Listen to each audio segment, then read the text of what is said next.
Class is in memory of Jared Orchen, and today we're going to learn the Haftorah of the first day of Sukkot. We are ahead of the game.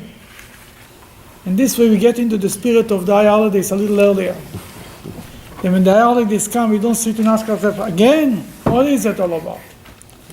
At some page in this book, page 1525, at the last chapter in the book of Zechariah. Zechariah was a prophet in the kind of the beginning of the second temple. And the prophecy is around 75 years into the beginning of the second temple. They start to build the second temple, and then they got permission to build, and then came an order to stop building it. Who gave the order to stop building? Achashverosh. Who told Achashverosh? Achashverosh in the story of the Megillah, he stopped the building of the temple. Who told Achashverosh to stop the? Who convinced him to stop to build to order to stop to build the temple? Really? Close. Close to him.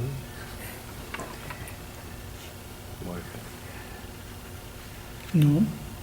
Esther. The Jewish girl told him not to build it. You get closer, even closer. If it's not Haman and not Esther, who could it be? Mordecai? No. Vashti. Him. Vashti. Oh, Vashti. Vashti was killed, right? There's good reasons. It wasn't for nothing. She was the one who was against Jews. She was the one who told the king to stop to build the temple, to order to stop to build the temple. And the Jews were very devastated because they made Aliyah from Babylon to Israel with the idea that they're going to build a temple. And when they came to build the temple in Jerusalem, they were the Samaritans over there. The Samaritans were people who were exiled to Jerusalem, to the Samaria, it's called Samaria, Judah and Samaria, 100 years before. From other places, from a place that's called Kuta. Where is Kuta?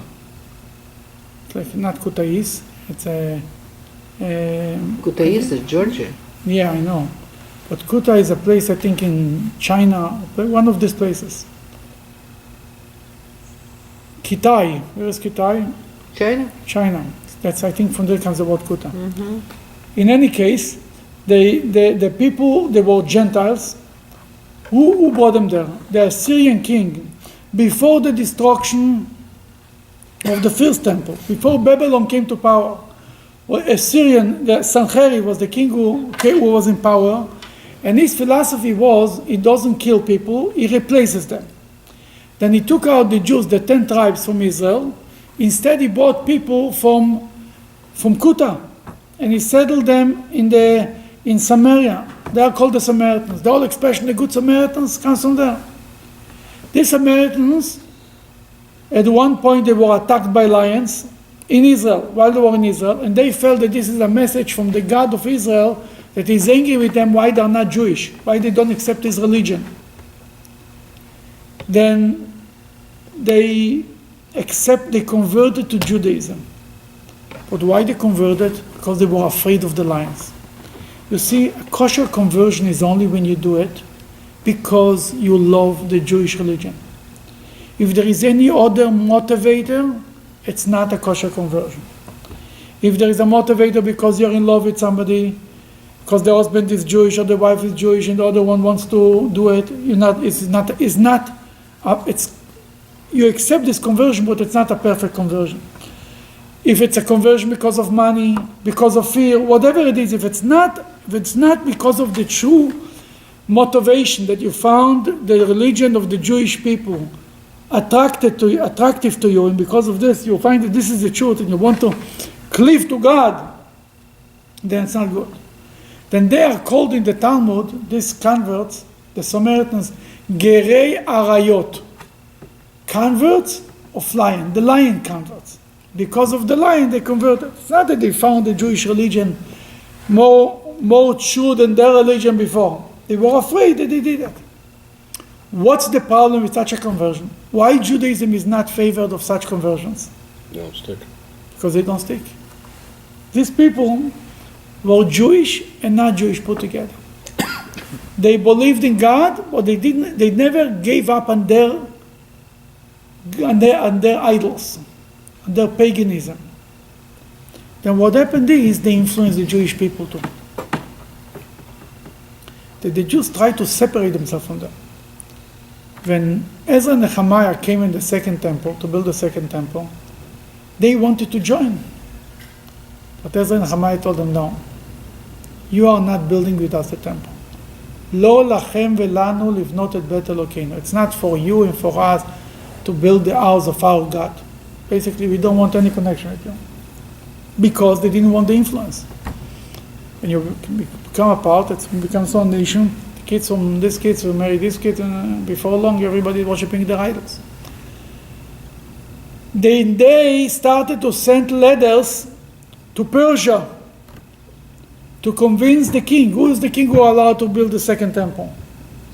Cyrus. To convince Cyrus not to build the temple. One letter, another letter, another letter. By that time, I think Ahasuerus came to power.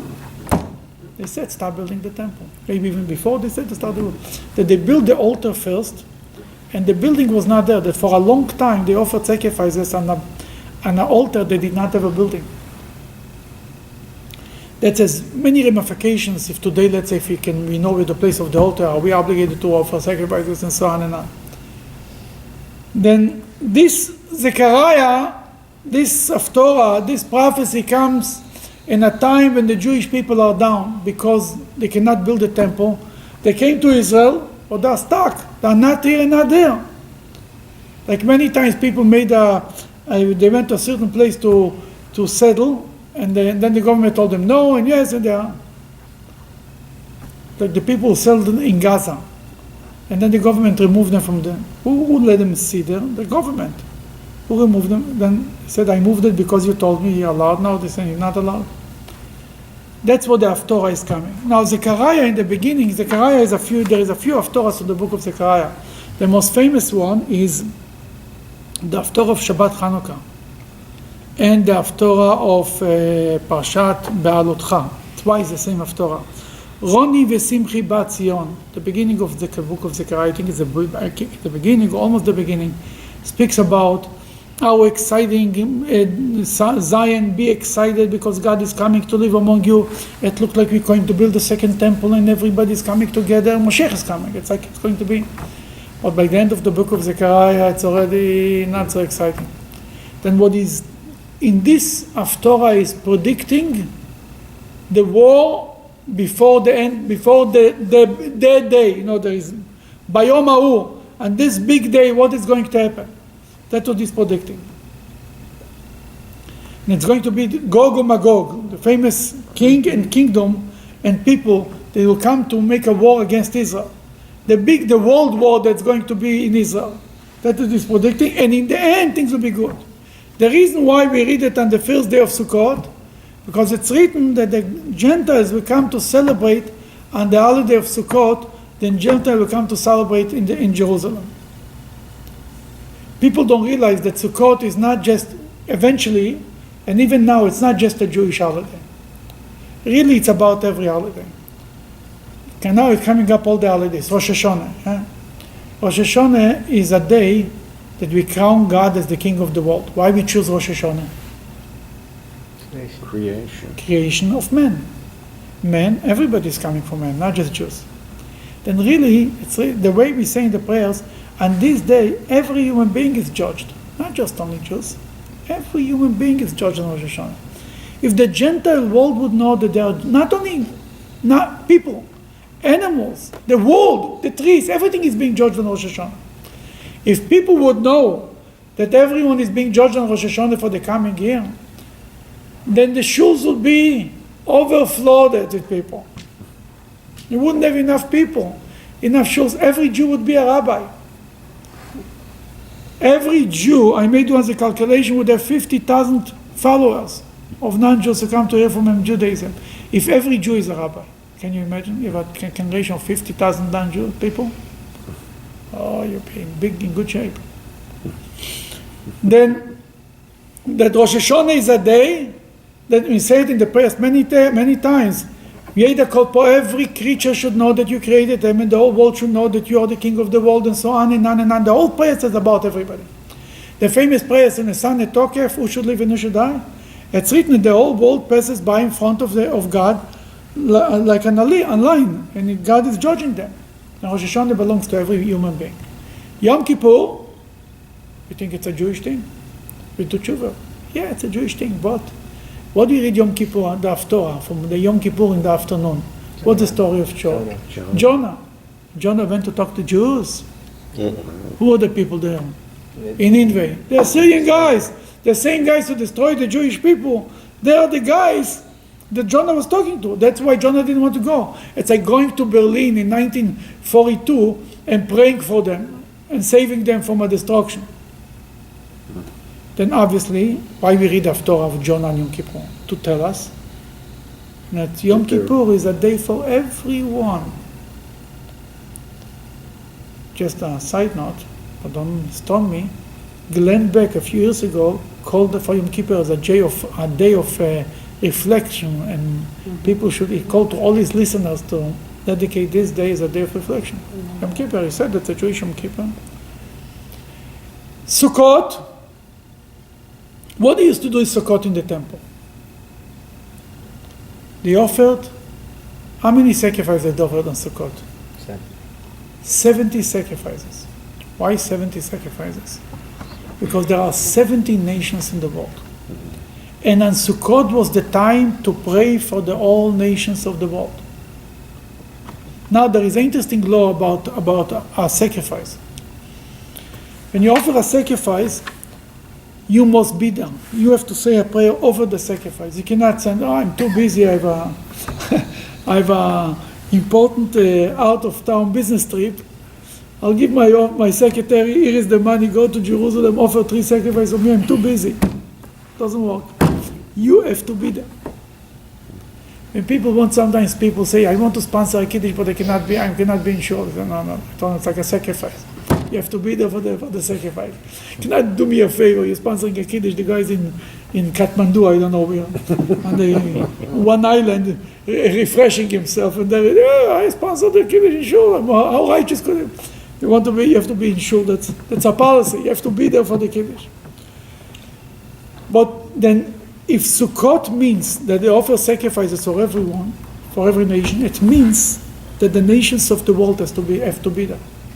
When Moshiach will come, the nations of the world will be there to be there and at their sacrifice, so to speak. Whatever it means, at that time will be sacrifices. The idea is they have to be there. Then all the holidays are not just for the Jewish people, yet for everybody. Judaism is a message, every holiday, every mitzvah that we do is a message to the rest of the world too. And if we would do a better job, I believe, and the Rebbe spoke about it many times, about the 7, speaking to the non-Jewish world. If he would do a better job on this, he would be much better off. Much better off. And the best example is Madonna, Rebbetzin Madonna, right? She learned Kabbalah, and because of that, she's a big supporter of Israel. If we would have all of Hollywood learning Kabbalah, she didn't convert it, we don't want her to convert. They would be much bigger supporters of the Jewish people. I said every time, if I would speak Arabic, I would go on Al Jazeera and teach Judaism. If they only let me. It's a good dream at least. I don't speak Arabic anyway, but you should encourage your kids. We should have 1,000 rabbis who speak Arabic. The world would be different. They probably do. In Israel, there are probably a lot of people. Not rabbis. It's not enough that the intelligence community in Israel speaks Arabic. They speak Arabic for different reasons. We need people to share the Jewish belief in other languages. English is a lot. English is, the internet is full of English classes and lessons and writings and everything. But any other language. But you don't want to proselytize them, right? We don't want to proselytize anybody. We don't want anybody to be Jewish. We want them to be like Madonna. That's it. Good non-Jews who believe in God. That's it. We don't want anybody to be Jewish. We want the Jews to be Jewish. That's what we want. Now we'll start to read from inside, 1525. Behold, Behold, an awaited day of God is coming, when the spoils which have been captured from you throughout the generations will be portioned back among you. everything that was taken away from you will come back to you. Go ahead. How will this come to pass? I will first gather all the peoples of Gog and Magog to Jerusalem for a war. The city will be captured, the houses crushed, the woman violated, and half the city will go into exile. But the remaining half of the population will not be displaced from the city. Oh, not good news. Be a huge war in Jerusalem. People will be killed. Everything will be destroyed. Half of the city will go in exile. Whatever survives is lucky. Is that future? That's a future, yes. Which didn't come yet. Didn't come yet. Maybe it was World War II. Was good enough. Bad things don't must happen. Important thing to remember. Famous concept in Judaism about prophecy. There was once a prophet. I think it was Jeremiah. Who was it? Or prophet? No, it was not Jeremiah. It was one prophet prophesied that bad things are going to happen. The true prophet. The false prophet prophesied that good things are going to happen. I remember the name of the false prophet, Hananiah ben Azor. And the good prophet's name was... Is it Isaiah? Isaiah? I don't think it was Ezekiel. No, Ezekiel was... It was before that. I forgot the name. Maybe it will come to me. I'm getting old. In any case, then the true prophet told Hananiah ben Azor, was the false prophet, he told him like this. If my prophecy is not being fulfilled, it's not a proof that I'm a false prophet. Because God can change his mind from bad to good. But if you prophesy that you prophesy is good to the Jewish people, doesn't happen, it's a proof that you're a false prophet. Because if God said that something good is going to happen, it doesn't change his mind. But if he said something bad is going to happen, the Jewish people can do tshuva and it's not going to happen. That even prophecies that it's going to be a terrible war and half of the people, it doesn't necessarily must take place. It could happen, the Jews will do tshuva, that the redemption will come in a good, in a nice, in a comfortable way, in a limousine. See, it's written the Jewish people who come to Israel could be two ways. Moshiach can come in two ways. Ani verochev al hamor, a poor man who rides on a donkey. That's one way, Moshiach showed up. Or he can come on clouds of glory, in a big plane, a Concorde plane that used to be.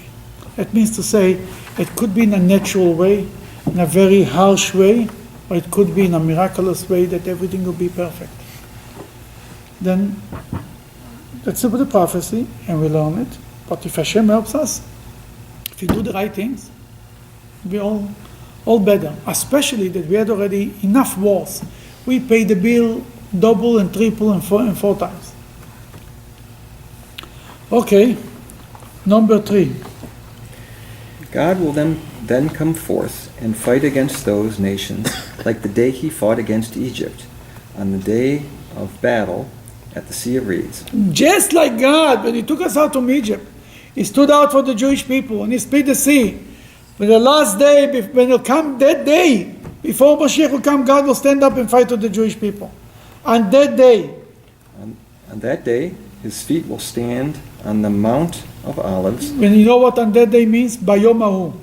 Bayom Hahu, Bayom Hahu. On that day means when Mashiach will come. There is Balayla Hahu and there is Bayom Hahu. Balayla Hahu is that night. Which night is that night? Pesach, the night of Pesach is that night. Miracles that happen to Jewish people in exile is that night. Bayom Hahu is that day. What's the difference in the night and day? Night it's dark. Could be a miracle.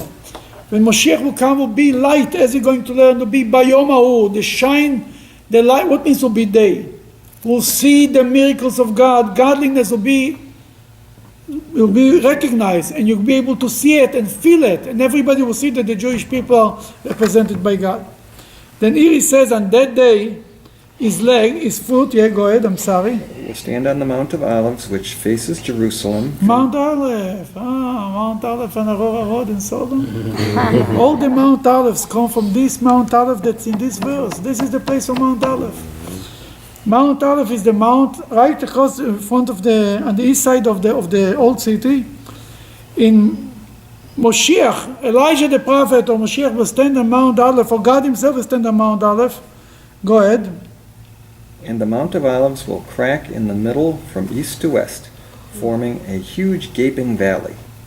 Half of the mountain will shift to the north and half of it to the south. You will then flee from your captors through the valley formed between. My mountains for the valley of the mountains will reach to Atzal. You will flee in haste as your ancestors fled. 1 second. It says it will be the mount will split, almost like the splitting of the sea. And the Jews will be saved there. And it's basically like an earthquake, is describing. You flee like, yeah. You will flee. What's Atzal? Atzal is a place. As your ancestors fled from the north. From the earthquake. Oh, from the earthquake. During the days of King Uzziah of Yehuda, It was a terrible earthquake in Israel in the time of King Uzziah. It's called Rash. Rash means an earthquake. and God, my God, will come with you together with all the holy angels to help you in the battle against Gog. God will come and will defend the Jewish people. Okay, Dr. Kosov, tell us what the story is. On that day there will be such uncertainty that there will not be a bright light indicating salvation or thick darkness signaling pending destruction. It will be one day, only God knows when, of neither day nor night, but towards the evening there will be light. Can you explain what is going to be there? Not day, not night. Towards the evening will be light. Will be a light, the same light that was the world when the world was created. And after Adam and Eve sinned from the tree of knowledge, this light was gone. Now we have like on a lower level light. Even we can see the eclipse, and we were able to see the eclipse. Still, it's clear but not clear. There'd be a whole different light. It would be a higher spiritual light. That's what he's talking about. That only God knows when will be this light and how it looks like. On that day, running spring water will flow from Jerusalem throughout the entire world, half of it to the eastern sea and half of that western sea. It will remain flowing in both summer and winter. Okay, what he says here is like this. There'll be a light coming out from Jerusalem that nobody saw before. Will be water, living water coming out of Jerusalem. This will be the source of living water. It could also mean a spiritual sense. That spirituality, light, water. What the prophet says, all kol tzameh chulamayim. Anybody who is thirsty should go to the water, and that refers to the water to the Torah. And the same thing is about light. It means to say Jerusalem will become the center of spirituality of the world. And now comes in number 9, the big news. And God will be accepted as king over all the nations of the earth. On that day, God will be the only one worshipped by all the nations, and his name the only one mentioned. Wow. Now we'll read it in Hebrew. It's in letter Tet. You see verse Tet? Ve'aya. Who can read it? V'haya Adonai lemelech al kol haaretz bayom hahu Yeah. Adonai echad u'shemo echad. Really? Where are you recognizing it from? From the Oleinu. Bayom Mahu Bayom. This line is the line. And this day, God will be the king of all the earth. And that day, God will be one and his name will be one. What does this mean? His name is not just a description of him, but the whole world will be a part of God. Now, this used to be recited only on the Amidah service of the Ayalaves. In the middle of the Amidah, that's it. Then, in general, not this line. This is the end of Oleinu L'Shabeach. Now we say Oleinu L'Shabeach 3 times a day. Finished every service at Oleinu. Every Jew knows Oleinu. We finished this. When you say Bayom Ahu, everybody smells the chant. You know the service is over. How Oleinu became, Oleinu was a prayer composed by the rabbis. They say it's composed by Joshua, or the rabbis put it in the Talmud as a prayer for the Amidah of Rosh Hashanah. When we bow down, V'anachnu korim, we bow down to the floor on Rosh Hashanah and Yom Kippur. From there it's coming, that's the original. How it became a prayer that we say 3 times a day. And the story goes that was there is the 1100, there was one of the earliest blood libels in Europe. I think it was in Germany, I think the first blood libel was in England, but later it was in Germany, in a place that's called Blua, something like this. They killed a few 30 Jews because it was a big pogrom, basically. It wasn't a pogrom, it was an organized pogrom. It was they judged them, they persecuted them because they argued that they killed a Christian child. It was a terrible thing.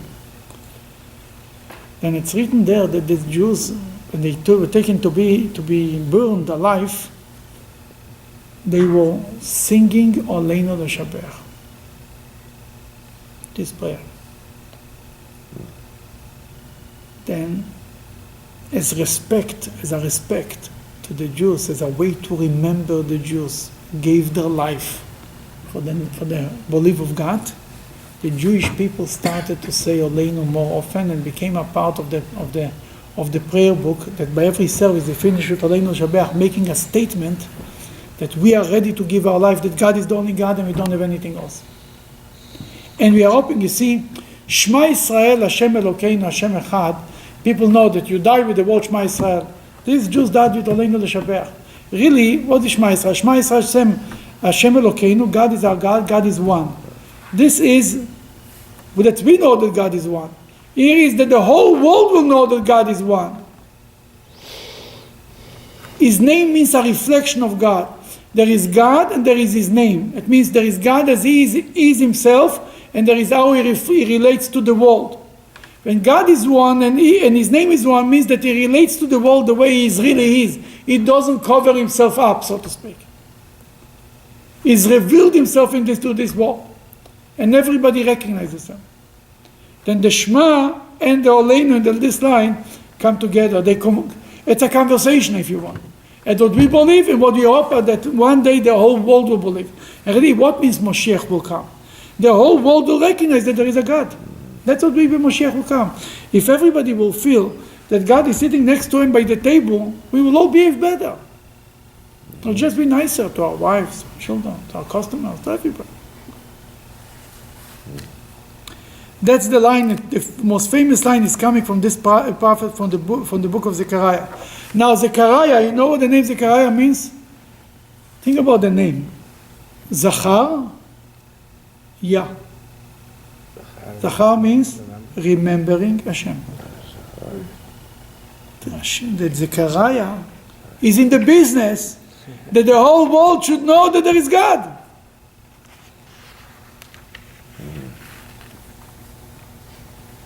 Number 10. All the land will be transformed to be flat like a plain, from Giva to Rimmon, which is south of Jerusalem. But Jerusalem will be higher once the rest of the land is flattened and stay in its original place, from the gate of Binyamin to the site of the first gate, through the corner gate and from Tower of Chenanel to the winery of the king. I'm sure you know where it is exactly. The point is that Jerusalem physically or spiritually will be the highest part.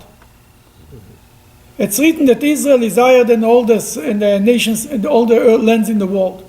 Not physically necessarily, but this is the center of the world spiritually. This is the center. From here we start. When God will be there, and the temple will be there, and the God will be revealed, then Jerusalem is the center of the world. That's like from Sinai to Zion, right? Zion is Jerusalem, yeah. right. Zion will be the place, yes. It's written, we say, Ki mitzion teitzeh Torah, from Zion will come out the Torah, and the word of God from Jerusalem. It's a famous song. Ki mitzion teitzeh Torah. What does this mean? Then the word of God is supposed to come out on Jerusalem. In the time of the prophet that came out on Jerusalem. One day will come that the word of God will again come out on Jerusalem. When Jerusalem will live up to his potential. When Jerusalem will deserve this kind of when they will sell the word of God, then they will become the leaders. Okay, number 11. They will live in it forever, and there will be no more destruction. Jerusalem will dwell securely. Mm-hmm. The following will be the method of plague with which God will strike all the nations that besiege Jerusalem. Their flesh will dissolve even as they stand on their feet without becoming sick. Their eyes will melt away in their sockets, and their tongues will dissolve in their mouths. Oy. Oy, I'm telling you. Yeah, that means to say, it just says how God will punish those who will not want to cooperate, except the belief of God, basically. Number 13. On that day there will be a great confusion from God among them. Each man will grab hold of his friend's hand to help him, but his friend will mistakenly think that the other is attacking him, and It reminds you something? Yeah. No. When they were in the darkness? What's reminding you? That you think he grabs his hand, he thinks he wants to help him, and the guy thinks he wants to attack him. No. Misunderstandings. Where was misunderstandings before? You remember? It's a friend. David. Before the destruction of the second temple. Before. Oh, this is... Before.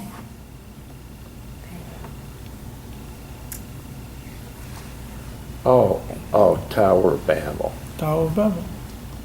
One said A, the guy thought Z, they beat each other up. That's exactly going to be it. Everything already happened. Confusion. Confusion, exactly. Number 15, I'm sorry. yeah, that's Number right in the middle of 14. the sentence. Number 14, Okay. Yehuda. Yehuda too will battle against Jerusalem. Yehuda will battle against Jerusalem, means the 10 tribes, the two kingdoms will fight. Will be a civil war between Jews. Go ahead. And with the enemy, thus adding to their confusion later on, as they will not be able to identify who is on their side. The wealth of all the surrounding nations who had joined the enemy will be gathered in, very large amounts of gold, silver, and clothes. Then basically it will be all come to Jerusalem. All the world will end up in Jerusalem.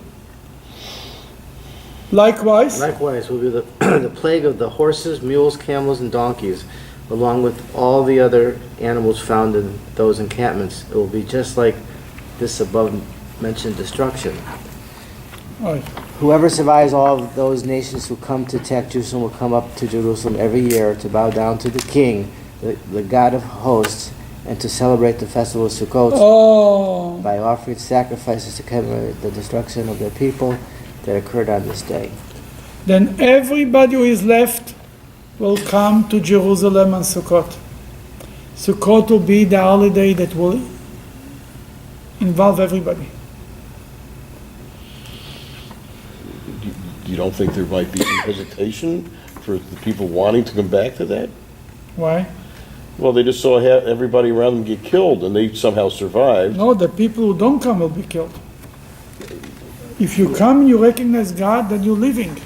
Right, but it says You whoever, see, whoever survives. Pesach is a holiday of miracles, right? Sukkot is, even you can argue that Sukkot is also a holiday of miracles. You can argue that Pesach is a holiday of nature because it's in the spring. But mainly it's celebrating miracles. Sukkot is going out to the elements, celebrating the sun, the nature. Miracles is something that more belongs to the Jewish people. Nature is something that more belongs to the rest of the world. Talking about the eclipse, for example. The sun reflects the nations of the world. The moon reflects the Jews. Why is the sun reflecting the nations of the world? The sun every day, as sunrise is the same time, the same size. Every day the sunset, the same thing. The sun never changes. The moon is never the same. The nations of the world are more representing stability. People get up in the morning and go to work. The Jews represent renewal, all the new ideas, against nature, against the current. Pioneering, it's all a Jewish thing. Every revolution, Jews were involved. Right, change. Change, exactly. Right. The moon is all about change.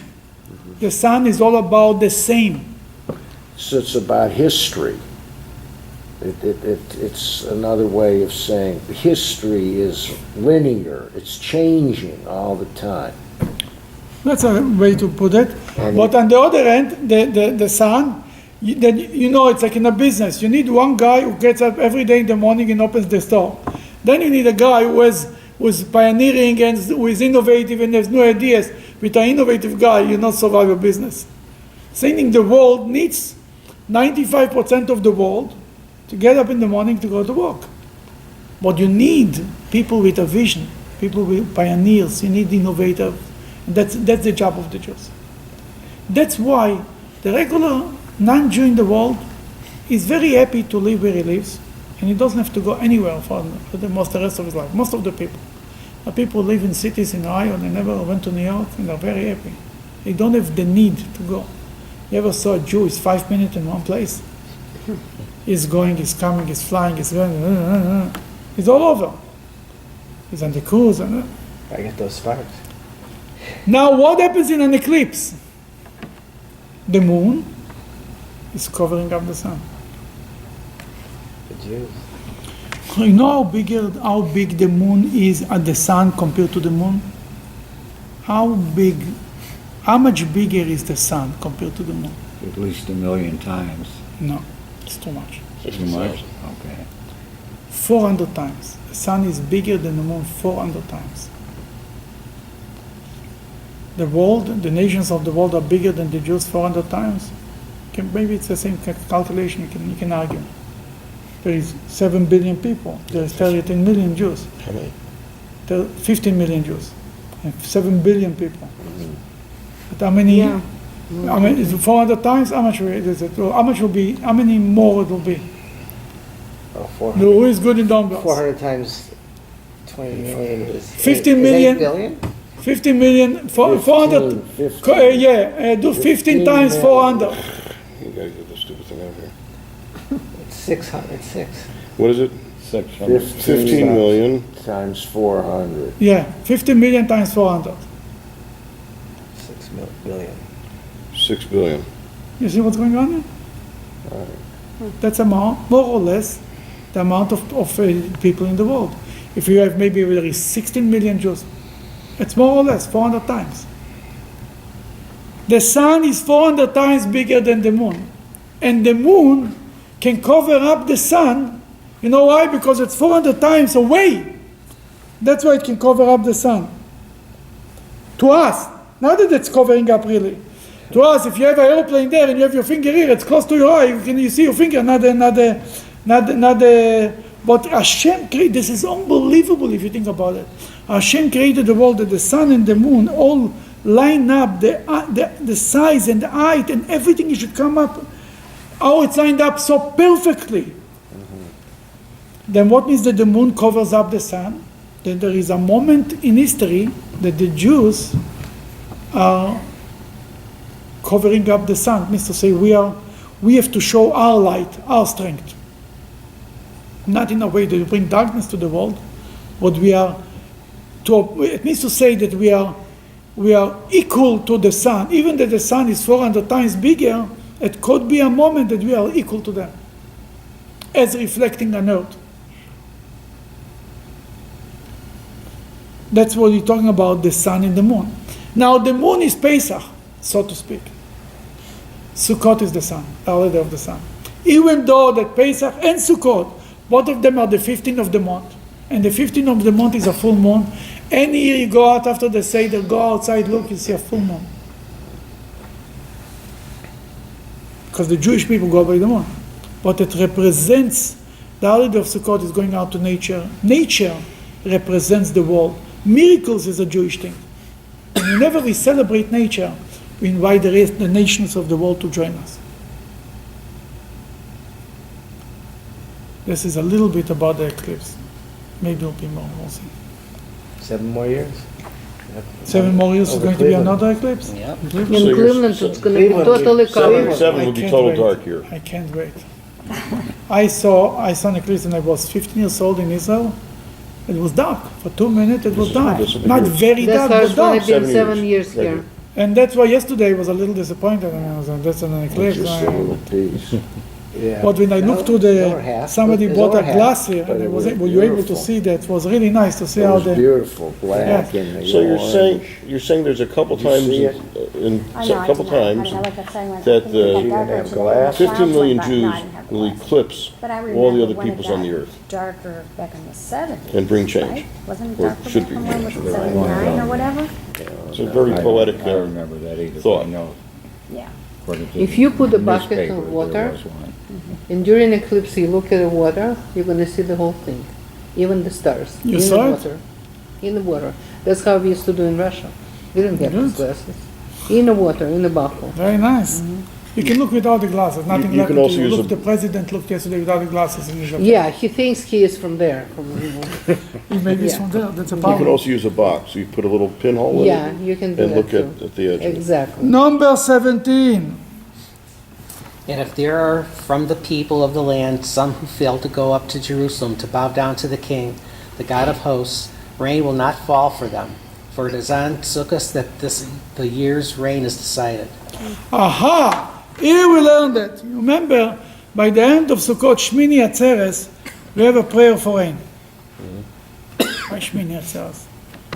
That's the source. We start to pray for rain, and then we open the ark, and we pray a special prayer for rain by the end of Sukkot. And during Sukkot, the reason why we point to the lulav to all the directions is we pray it shouldn't be tornadoes and shouldn't be all of these things. Because we want that the world should, we praying for nature, for all the elements, for the weather. The weather should be a good weather. That's what it says. If anybody will not come, will not have rain. Because the Sukkot is decided how much rain is going to be this year. Number 18. And if the Egyptian people do not go up and do not come to Jerusalem, since they do not need rain to fall upon them, as their crops are irrigated by the Nile, Oh, they say, I don't need rain. We have the Nile River. Go ahead. their punishment will be instead through the plague with which God will strike the people who fail to go up to Jerusalem to celebrate the festival of Sukkot. The prophet says God has enough ways how to teach people lessons, as we all know. Okay, number 19. All of this melting of the flesh will be the punishment of Egypt and the punishment of all peoples that fail to go up to Jerusalem to celebrate the festival of Sukkot. On that day of destruction, it will be as if the horses' bells had written on them, sanctified to God. Sanctify Kodesh LaHashem. holy to God, and the bells of the horses will be written holy to God. Where else is written holy to God?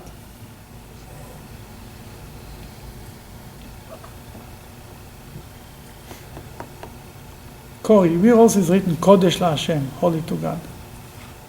What do you think? One more place in the Bible, the word holy to God, Kodesh LaHashem is written. It's written somewhere, on something. Is it the goat? Close. Oh, okay. The what? Close, but close. Very close actually, but not close enough. On Here the, it's written on the I was going to say maybe on the best. close, very close. Closer. Kodesh LaHashem, the two words, I don't think it's written another place in the Bible. I don't think. Usually it's in Kodesh Yisrael LaHashem. Kodesh LaHashem. And the horses will be written holy to God under what is called, under bells. Some people can commentary that's under the bells is on their sides and on their foreheads, whatever. Where else is written Kodesh LaHashem? Kodesh LaHashem. And there's all discussion if it's in 2 lines or in 1 line. But you were very close. And you're close What too. did you say? He said on the breastplate of the high priest. You're very close. The bells. That's the pomegranates? There's something on the high priest's That's what I was- head, like a crown, but And the tzitz was written Kodesh LaHashem. Want to see it? It's unbelievable. I discovered that just 2 days ago. I'm not much smarter than you guys. If you have, only when you learn something new. If you don't learn, you know nothing. I had a teacher in Cheder used to tell us many pieces in the Talmud start with the word Tono Rabbonon. Rabbonon, what the rabbis were teaching us. That used to start Tono Rabbonon. If you will learn, you will be Rabbonon. You'll be rabbis. If not, you'll know nothing. That's how it was his regular common lesson to us. Open up page 542.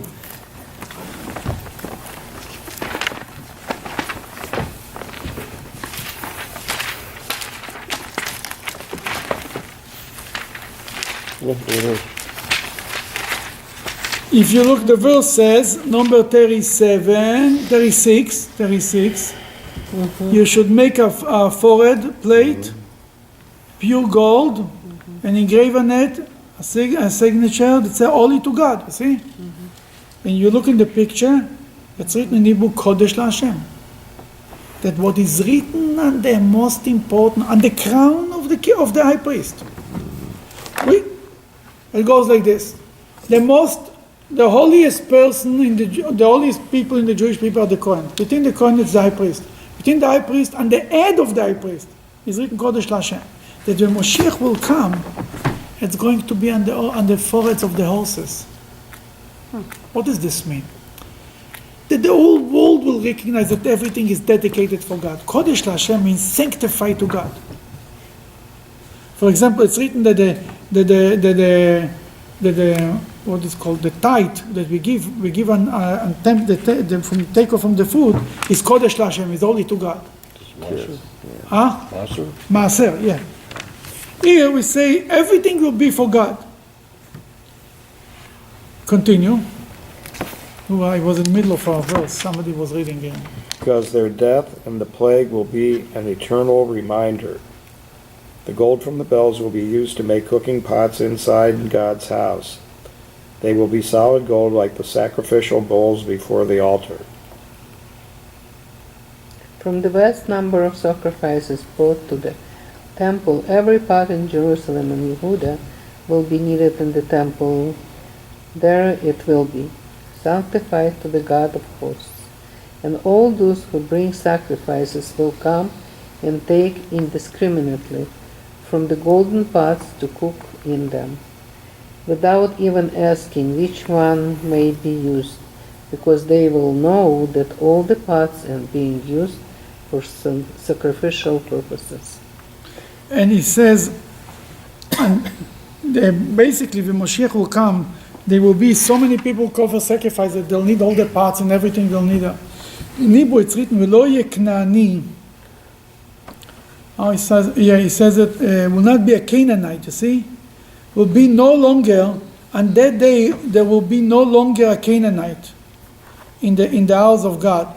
A Canaanite means Can-ani. One of the meaning of Canaanite means from the house of Canaan, a slave. Could also mean Canaanite. It means to say, will not be poor people at that day. Not physically, not financially, and not spiritually. People will be connected to God. What means poverty? When you're not connected to God. When you have God, you're a rich man. When you have the joy of God, you don't need anything.